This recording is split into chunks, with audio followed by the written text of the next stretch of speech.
Les gouvernements se suivent aux USA, mais les pratiques restent les mêmes. Enfin, au moins avec Biden, on sait qu'ils vont rester en Syrie. Voire même mieux, hein, ils vont appeler les copains, parce qu'apparemment ils vont appeler 3500 hommes. Et avec Biden aussi, on n'a pas besoin de déclencher une guerre, puisque les copains l'ont fait avant, durant la décennie 2000-2010. Maintenant, il n'y a plus besoin. Hein. Il n'y a plus qu'à pousser ou à faire comme Trump, à faire semblant de pousser. Alors Trump avait bombardé la Syrie et son armée en 2018. Ça, c'est pour ceux qui vont me dire, ouais, Biden, t'as vu, bah, il a fait comme le précédent et à la différence de Trump, c'est que Biden, à la différence de Biden, Trump lui avait bombardé l'armée syrienne et la Syrie. Alors que là, c'est des milices irakiennes, pro-iraniennes et à la frontière syrienne. C'est beau la mondialisation. Ça, c'est la touche Biden. Hein. En fait, chacun tape, chacun pousse. Chaque président américain pousse dans le même sens, mais allez, chacun son style. Trump avait bombardé en 2018, il avait envoyé 59 missiles de croisière Tomahawk sur la base de Al-Shayat, et sur une rumeur bidon en plus, d'attaque chimique, vous vous rappelez? Avant même qu'il y ait une enquête. Il avait désigné le coupable, les autres l'avaient chauffé. Depuis, l'enquête a montré que c'était bidonné. Hein, depuis, hein, mais eux, ils s'en foutent, hein, parce que l'enquête vient 4 ans, 5 ans, 6 ans après. Depuis, on a su que les casques bleus avaient amené les feux, et que le rapport avait expurgé tout un tas de trucs. C'est pas grave, ça c'est ce qu'avait fait Trump. On nous avait présenté ça comme un coup de génie. C'était pour feinter l'État profond, tout en donnant des gages à l'État profond.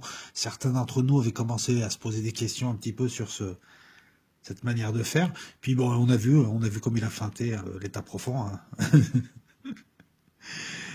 Et on a surtout vu une politique d'occupation de la Syrie et du Moyen-Orient qui n'était pas assumée, puisque il y a eu des rumeurs de retrait, il y a eu des retraits qui étaient annoncés, comme le retrait syrien à 30 jours en 2019, et au dernier moment volte-face, pour ensuite dire on reste, pour emmerder les Iraniens. Et ça donne l'occupation illégale, parce qu'elle est illégale, elle est injustifiée, l'occupation illégale de la Syrie par les USA. Bon, Obama, lui, Obama, il n'avait pas eu besoin de bombarder, hein. Dès qu'ils arrivent en début de mandat, il faut qu'ils bombardent la Syrie. Obama, lui, il n'a pas eu besoin de bombarder, il est trop balèze. Non, lui, il a obtenu sans bombarder tout l'arsenal chimique syrien, c'est-à-dire leur dissuasion, leur bombe atomique, la bombe atomique du pauvre, qui permet de faire peur à tous ceux qui auraient des intentions belliqueuses, voire plus. Donc oui, les gouvernements se suivent aux USA et les pratiques restent les mêmes, que ce soit Obama avec ses menaces de frappe qui n'ont pas eu lieu, il a obtenu ce qu'il voulait avant. Que ce soit Trump qui avait bombardé sur rumeur ou que ce soit Biden. La différence, voilà, elle est dans le style, dans la cible. Les faits, c'est que Biden a décidé de frapper dans la nuit du 25 au 26 février des milices irakiennes pro-iraniennes en Syrie. Voilà, c'est la touche Benetton. Irak, Iran, Syrie, un petit mélange, dans un contexte de discussion avec l'Iran. Et c'est ça qui est important. C'est que ces frappes, elles sont dans un contexte plus global. Elles se veulent proportionnées, elles semblent l'être, mais d'abord les faits. Donc, après des mois de tranquillité, rappelez-vous, l'autre coup de génie, assassiner Soleimani, qui assurait une certaine stabilité en Irak, et qui permettait aux Américains de souffler, assassiner Soleimani en janvier 2020, a vu ensuite, un coup de génie, hein, a vu ensuite les troupes américaines être obligées de se regrouper parce qu'elles étaient livrées à des attaques quotidiennes, IED, roquettes, coups de fusil. On a vu se constituer des milices pro-iraniennes, irakiennes, pro-iraniennes. On a vu monter en puissance le Hezbollah irakien et d'autres aussi, d'autres milices, des coalitions de milices, avec pour objectif de faire partir l'occupant américain, parce que les USA occupent aussi l'Irak. Ils ont un cache-sexe. C'est un gouvernement même pas légitime, un gouvernement fantoche qu'ils financent eux et qui leur permet de rester. Le Parlement, l'ensemble de la classe politique, l'ensemble de la population veut le départ des Américains. Et encore une fois, après 4 ans d'annonce de retrait, il y a de plus en plus d'Américains en Irak, que ce soit des soldats ou des mercenaires qui sont là, qui servent de proxy, toujours à l'État américain, des mercenaires de sociétés privées américaines. Puis il y a eu une tranquillité. des mois de tranquillité, durant lesquels, en Irak, les convois américains n'étaient plus attaqués, à l'inverse de la Syrie, où là aussi des milices, des gens se sont constitués pour harceler les Américains, parce qu'ils veulent leur départ, parce qu'ils occupent un tiers de la Syrie illégalement. Mais depuis 2 mois en Irak, il y a une sorte de rupture de cette trêve. Et des milices populaires qui veulent faire partir l'occupant, donc le harcèlent, attaquent les convois, quotidiennement ou presque. Alors des attaques à l'IED, depuis 2 mois, il y en a plein, à la roquette. Le 25 février, c'était un convoi. Le 15 février, c'était des roquettes sur l'aéroport d'Erbil. Le samedi 20, c'était des tirs de roquettes sur une base aérienne à Balad. Le 21, c'était des roquettes près de l'ambassade à Bagdad. Le rythme s'accélérait. Ça coïncidait aussi avec le fait que l'Iran était en discussion avec les USA pour savoir s'ils revenaient à la table des négociations ou pas. Puisque ces milices sont le proxy de l'Iran. Ça lui permet d'exercer des pressions officieusement et de montrer sa force. Donc voilà. Donc Biden doit négocier avec l'Iran, puisque c'est ce qu'il a déclaré, c'est ce que veulent les démocrates, mais il ne doit pas montrer de faiblesse. Derrière lui, il a les pro-israéliens qui veulent une guerre, les républicains qui aboient et qui veulent surtout pas de l'Iran, parce que c'est l'un de leurs ennemis, puisque les Israéliens sont ennemis avec l'Iran, les républicains suivent, forcément. Biden doit montrer aussi que les Américains ne sont pas là pour encaisser en Irak, parce que depuis l'assassinat de Soleimani, ils prennent roquette sur roquette, ils ont des morts tous les jours, quasiment tous les jours, il y a des attaques. Il devait marquer le coup. Mais il devait marquer le coup jusqu'à un certain point, puisqu'il veut négocier et ramener l'Iran à la table des négociations. Il doit taper, mais pas trop fort. Voilà ce qui s'est joué. Voilà la différence entre ceci et bombarder une base aérienne syrienne sur des rumeurs bidons, alors que tu sais qu'elles sont bidons, de gaz chimiques. Là, de plus, ce qui était visé, c'est au nord-est de la Syrie. Alors, pour ceux qui me disent que c'est le retour d'une politique US agressive au Moyen-Orient, non, elle l'a toujours été. Les 4 années qui se sont passées, c'était quoi? C'était exactement la même chose. Je te rappelle que les 4 dernières années, tu as la base d'Altanf et toute la zone de déconfliction qui permettent de faire partir des opérations de forces spéciales américaines ou britanniques qui vont jouer à Daesh et qui vont attaquer les forces syriennes.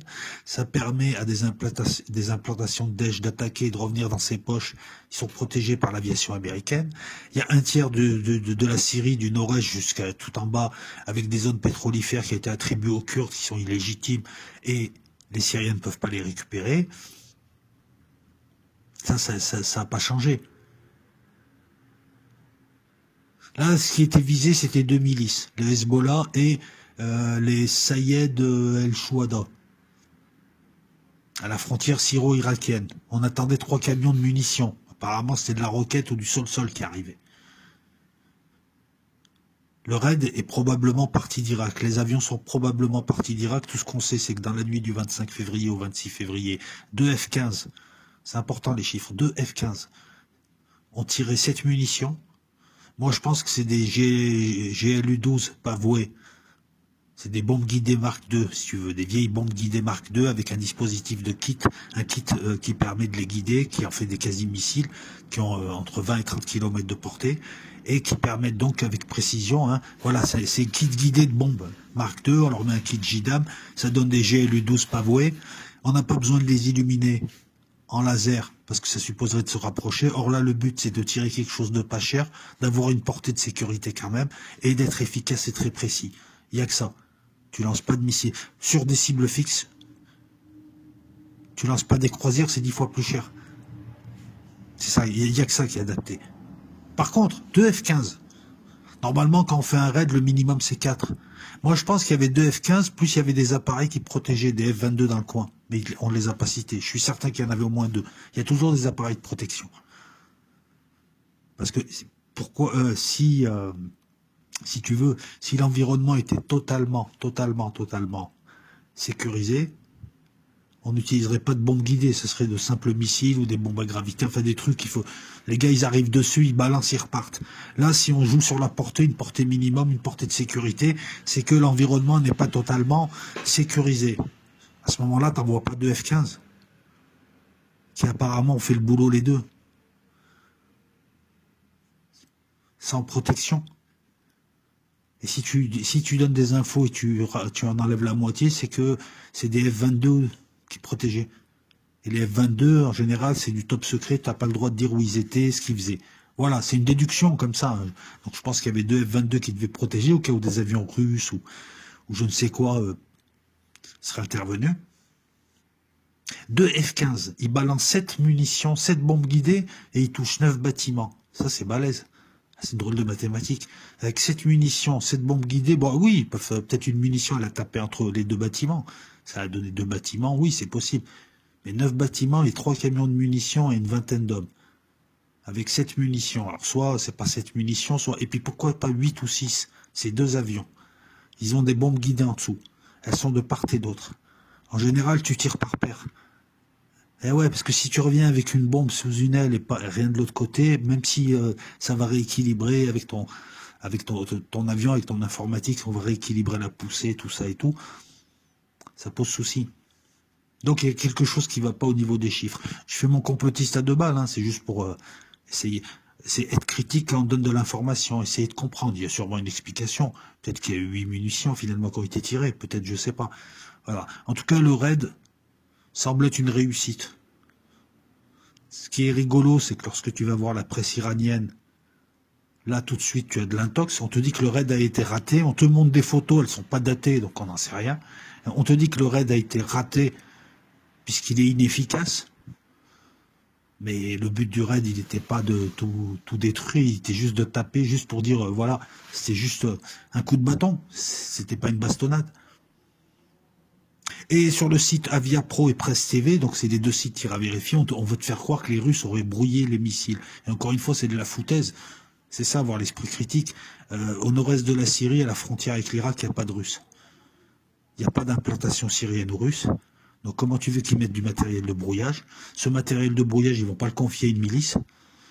Et les Russes eux-mêmes ont avoué avoir été prévenus 5 minutes avant du raid. Eux, ils sont de l'autre côté de la Syrie. Donc comment tu veux qu'ils brouillent? Et tu brouilles pas avec des S-400 ou des trucs comme ça, je veux dire. Voilà. Donc ça, on sent à cet intox commandé cette bonne guerre que le raid a fait mal quand même.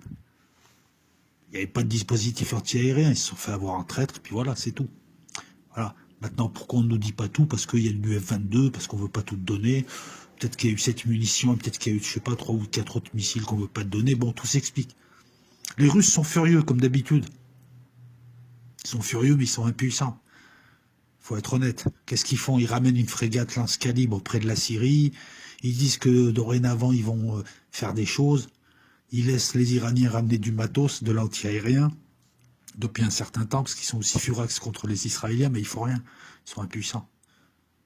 Les Israéliens frappent régulièrement, ils viennent de frapper le 28 février. Les Russes me gueulent, mais ne font rien. Et ça, c'est important. Jusque-là, moi, je vous présentais Poutine toujours comme un grand stratège. Et en Syrie, on te le présente comme un stratège. Mais en Syrie, les stratèges, c'est les Américains. Pourquoi? Parce qu'on avait un échiquier jusque-là, et on a maintenant une table de poker. Une table de 6 au Texas Hold'em. Les Américains ont réussi avec les Israéliens à transformer un jeu d'échecs en poker. Et ils jouent dans les trous. C'est très simple, qu'est-ce qu'ils vont faire les Russes là? Les Américains ont osé un truc. Alors qu'il y avait des pactes entre eux. Ils ont osé un truc et ils les ont pas prévenus. Qu'est-ce que tu veux qu'ils fassent les Russes à part déclencher une guerre? Abattre un avion américain, c'est un casus belli. Ils vont rien faire. Il y a un trou, il y a une faille dans leur équilibre, dans leur petit jeu d'équilibre. Les Américains ont tenté un coup de poker. C'est ce que font les Israéliens. Depuis 2 ans, ils bombardent. Depuis 2018, ils sont menacés par les Russes. Il y a une interdiction de zone. Ça ne les empêche pas d'envoyer leurs missiles. Soit par le Liban, soit par le Golan. Soit du sol-sol, soit des missiles par avion. C'est mon analyse, c'est pas obligé de la partager, mais bon, voilà. Là, on joue plus aux échecs, on joue au poker. C'est des coups de poker. Les Russes sont obligés, si tu veux, pour garder la face, de surrelancer. Sinon, tout le monde va voir que les Russes, finalement, ne peuvent pas bloquer les Américains, ne peuvent pas trop bloquer les Israéliens, et s'entendent très bien avec les Turcs. Donc, que font les Russes en Syrie? Bon, ils ont sauvé la mise aux Syriens, mais ils sont un petit peu... ils transigent beaucoup. Et donc, ça va réduire un peu leur prestige. Et on s'apercevra que les Américains, qui viennent de déclarer d'ailleurs qu'ils comptent rester, les Russes viennent de font semblant de découvrir que les Américains restent, alors qu'on le sait depuis le départ qu'ils comptent rester. Là, encore une fois, voilà, c'est un joli coup de poker, puisque ça baisse le prestige des Russes et de Poutine qui gère la situation en Syrie, il ne la gère pas. Les Américains, voilà. C'est en cela que je dis que les Américains ont bien joué, c'est eux qui dirigent. Et ils comptent s'impliquer plus, puisqu'ils ramènent des patriotes en Syrie, donc ils s'attendent à ce qu'il y ait des choses qui se passent. Ils en ont installé une de batterie dans le nord-est, et ils vont en installer d'autres. Je pense qu'ils veulent protéger leurs implantations, ils savent qu'ils vont se faire harceler un peu plus que ce qu'ils se font harceler depuis 2-3 ans, que ce soit en Syrie ou en Irak, et que cette fois, ça sera plus du missile. Parce qu'en parallèle, ils apprennent aussi que les Russes, et ils s'inquiétaient de ça, les Russes, l'une des représailles qu'ils peuvent accomplir, c'est de laisser les Iraniens ramener du gros matos. Et c'est ce qu'ils font apparemment, c'est ce qu'ils ont fait. En tout cas, la base aérienne Aymim, en Syrie, une base russe, a vu l'arrivée de systèmes anti-aériens Korad 15 et de missiles sol-sol. Donc si les Américains mettent du Patriot, c'est qu'ils s'attendent à des envois de missiles iraniens en Syrie. Et ils savent que les Russes ont laissé faire, parce que c'est la seule chose que puissent faire les Russes. Les Iraniens, eux, de toute manière, que ce soit les Américains ou, comme on va le voir là, les Israéliens qui les bombardent, en Syrie, ils ont déjà gagné. Ils s'implantent doucement, ils n'ont aucun intérêt à déclencher une guerre ouverte avec les Américains ou avec les Israéliens. Ils ont intérêt à ce que ça reste comme ça, cet équilibre, parce que les Israéliens auront beau les bombarder, ils s'installeront de plus en plus. Et et on parle maintenant de missiles de haute précision, jusqu'au moment où ils seront suffisamment forts pour déclencher une guerre sur 3 fronts.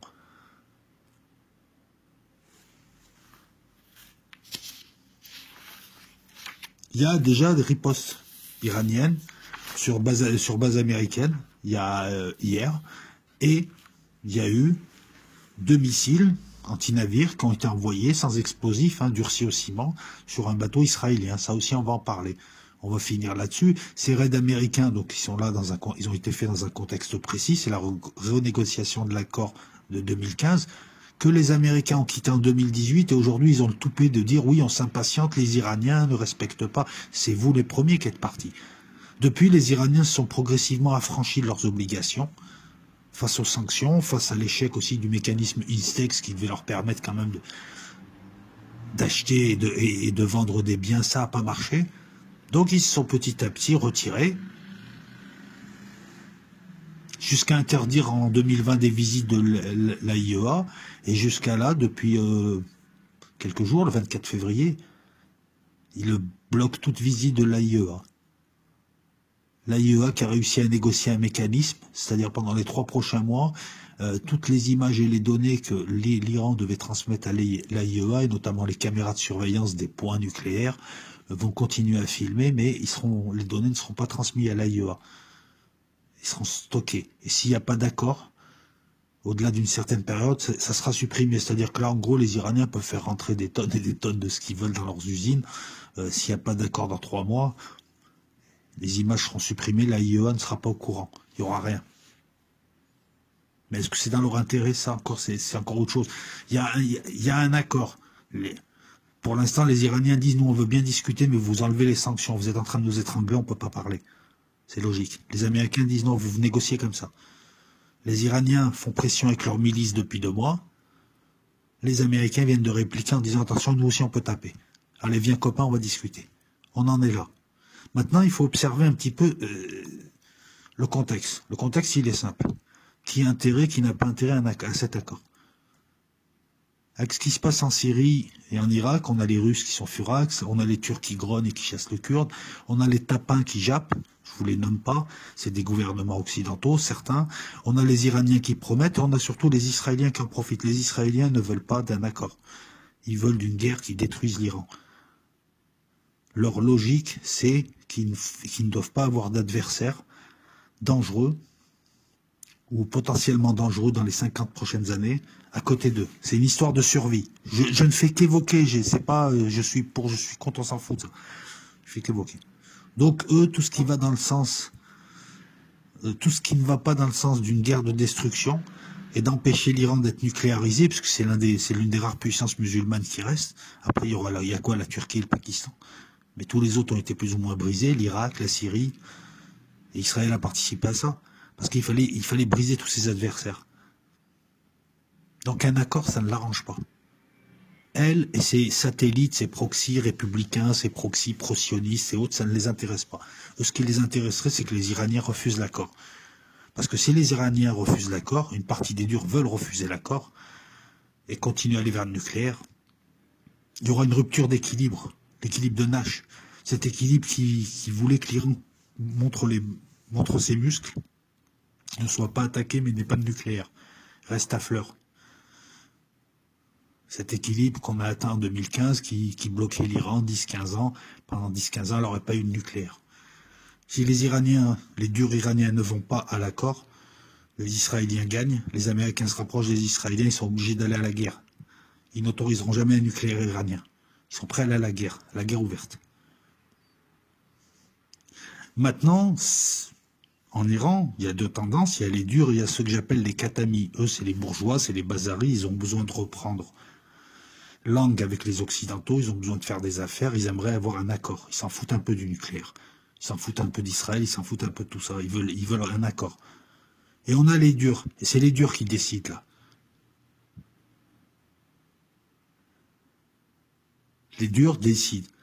Et le président iranien, qui semble aller dans la direction des durs, n'a pas fermé la porte à un accord, mais je pense qu'ils sont en train de faire de la surenchère eux aussi. Surenchère pour aboutir à un accord, si tu veux, qu'il ne leur fasse pas perdre le secteur balistique et le secteur spatial et qui leur permette en 10-15 ans d'avoir du nucléaire. Un accord qui permettrait de lever des sanctions à moindre coût. Donc ils font de la surenchère pour en lâcher le moins possible après. Un peu comme Biden qui ne veut pas lâcher les sanctions, parce que quand il les lâchera, c'est comme s'il donne un avantage à l'adversaire, il récupérera un avantage de l'autre côté, je ne sais pas si tu me suis, c'est de la tactique. Donc moi je pense que même les durs iraniens veulent un accord, mais ils ne veulent pas de n'importe quel accord. Parce que s'ils ne veulent pas d'accord, ils iront à la guerre dans la décennie. Il y aura une guerre.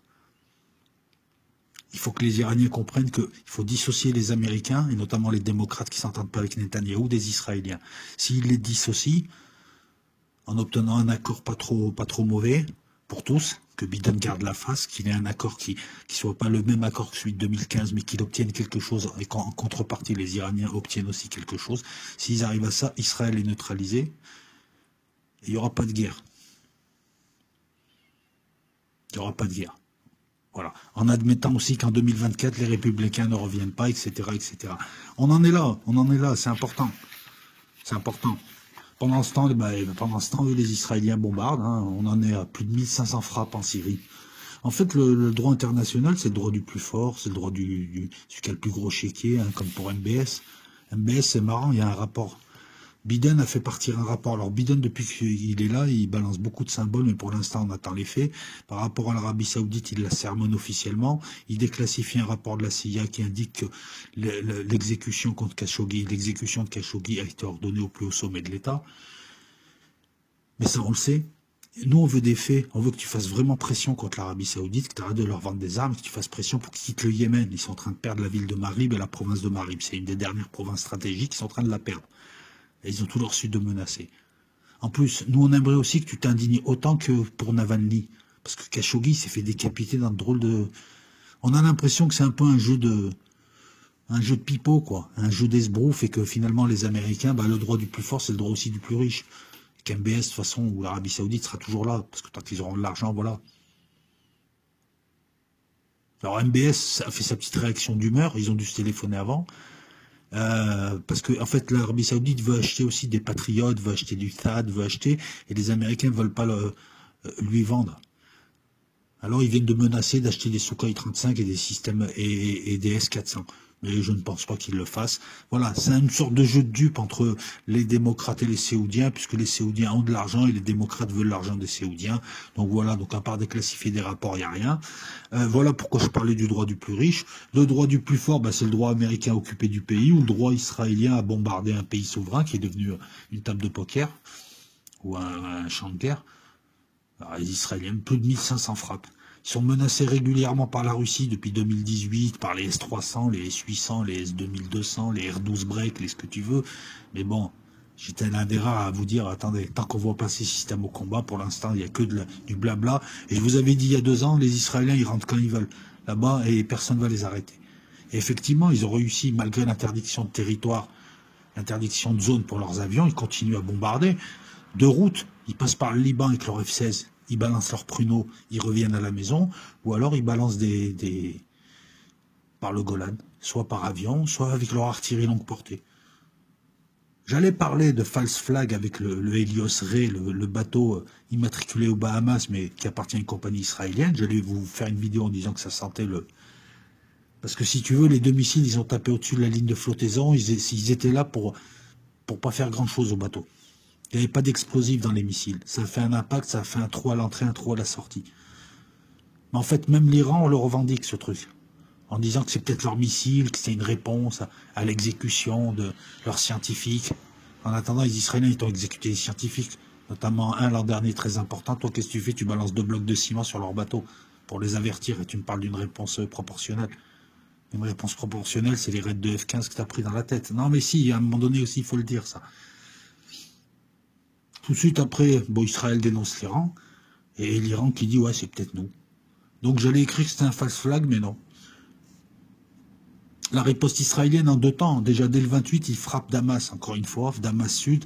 Je ne sais pas si c'est des missiles ou des roquettes. Tout ce que je sais, c'est comme d'habitude, beaucoup de missiles interceptés, mais certains passent, et ça fait une 20aine de morts. Voilà, les défenses sont saturées. Les S-300 et les S-400 russes ne fonctionnent pas. Les S-300 syriens sont sous contrôle russe, ne fonctionnent pas. Il n'y a que les S-200, il n'y a que des boucs. Et en face, ils utilisent quand même des missiles d'une technologie bien supérieure. Encore une fois, cette duplicité russe. Alors, encore une fois aussi, Presse TV qui essaie de fourguer, dirait Pierre Bellemare, qui essaie de fourguer l'anti-aérien israélien, le Korad 15. Mais non, ça marche pas, ton Korad 15, ça m'étonnerait que ce soit lui qui intercepte tous les missiles. Et puis de toute façon, il y a des missiles qui passent. Je pense que c'est des S-200, des Buk, des Pantsir, des ce que tu veux, mais sûrement pas là. Pourquoi? Mais c'est simple, les gars de Presse TV. Étudiez le système anti-aérien, le Korad. C'est un anti-aérien qui fait du croisière, qui fait du drone, qui fait de la chasse. Là, les Israéliens, qu'est-ce qu'ils t'envoient? De l'aérobalistique. Aérobalistique. C'est soit des F-16 avec des missiles Rampage, dernier cri, dernière technologie. C'est des missiles qui sont faits pour ce type de radar. Ils vont très très vite, ils sont supersoniques, ils vont très très vite. Ils ont une trajectoire balistique, donc ils vont quasiment à tir tendu. Ils sont faits pour les objectifs durs, durcis, bunkers, usines. Ils sont durs à intercepter et ils ont une portée de plusieurs centaines de kilomètres. Voilà. Guidage inertiel, GPS, comment tu veux les brouiller? Parce que 570 kilos, hyper précis. Et tu as la version roquette aussi qu'on peut tirer du Golan. Et s'il n'y a pas ça, et si c'est par avion, tu as le nouveau système de bombes guidées, la gamme Spice de Rafael. C'est des bombes guidées, 500 kg, 1000 kg, une tonne. C'est un peu le JDAM ou l'ASM français. Donc ton Korad, il n'est pas fait pour ce type de matos. Donc ne nous fais pas croire qu'il est en banlieue de Damas. Les Korad viennent juste d'arriver, les Korad 15 iraniens. On attend de les voir justement, on attend de voir ces Korad. Le jour où ils descendront quelque chose de bien, parce que c'est peut-être des très très bons systèmes anti-aériens. Mais voilà, c'est de bonne guerre, c'est un tox qu'on retrouve. Mais pour vous dire que même les sites qui vous plaisent, et les sites genre Presse TV, Réseau International, ils sont là aussi pour intoxiquer. Ils vont pas dire les Israéliens nous mettent une tabasse 3 jours par semaine depuis 2 ans, et les Russes font rien, alors que c'est nos amis, et les Américains nous occupent. C'est normal qu'ils minimisent les victoires ou les bombardements adverses. Alors ils vont te dire quoi? Ouais, plein de missiles ont été interceptés au-dessus de Damas. Bah oui, heureusement que t'en arrêtes des missiles. Mais il faut tout arrêter, et ça c'est pas possible. Parce que t'as pas les moyens. Quant au Korad, ils viennent d'arriver. Il faut les installer, et je pense pas qu'il est... Enfin bon, bref. Qu'est-ce que tu veux que je te dise de plus? Oh ben, je t'ai tout dit, hein. L'accord, le contexte, les équilibres, ce qui peut se passer ou pas, que rien ne va changer avec MBS. Voilà. Si la seule interrogation, elle est simple, c'est on connaît toujours pas, et on n'a pas trop de signes, et on connaît toujours pas l'état des relations entre les démocrates et Netanyahou. On connaît l'état des relations entre Israël et les USA, c'est Israël est son partenaire stratégique là-bas, son chouchou, mais les relations entre les démocrates et Netanyahou, sachant que Netanyahou a été pas mal ami avec Trump et que il indispose même les juifs démocrates. Donc on ne connaît pas l'état des... comment ça va aller. Et je pense que la clé, c'est l'Iran qui l'a. Si l'Iran arrive à se débrouiller pour avoir un accord avec les Américains, les Israéliens auront perdu 4 ans et devront attendre le retour des Républicains pour commencer à devenir agressifs à nouveau. On reviendrait à la situation d'Obama, où Obama empêchait Netanyahou de faire des raids. Netanyahou, à plusieurs reprises, a voulu déclencher des raids sur l'Iran, des raids lourds, sur les installations nucléaires iraniennes, et à plusieurs reprises, il a été menacé par les USA, notamment de voir ses avions être descendus au-dessus de l'Arabie Saoudite. Donc ça, on connaît, on ne sait pas encore, on ne sait pas. Voilà, c'est les Iraniens qui ont la clé. Soit ils négocient, ils se débrouillent pour bien négocier, ils ont un accord, ils neutralisent Israël, soit ils négocient pas, et les USA rejoindront petit à petit la politique israélienne pour tenter quelque chose, et ça ira de plus en plus fort jusqu'à une guerre. Ils ne permettront jamais un Iran nucléaire. Voilà, c'était ma petite revue de presse. On aurait pu parler de l'Ukraine, ça monte doucement, mais il y a des morts et des violations de cessez-le-feu tous les jours. On pourrait parler de l'Éthiopie, mais ça, on va attendre un petit peu pour faire une vidéo sur ça. Qu'est-ce que je pourrais te dire d'autre? Je pense avoir tout dit. Ciao tout le monde, n'hésitez pas à pousser, puis les commentaires sont prêts à prouver. Je les fais passer régulièrement, 1 ou 2 fois par jour. Ciao.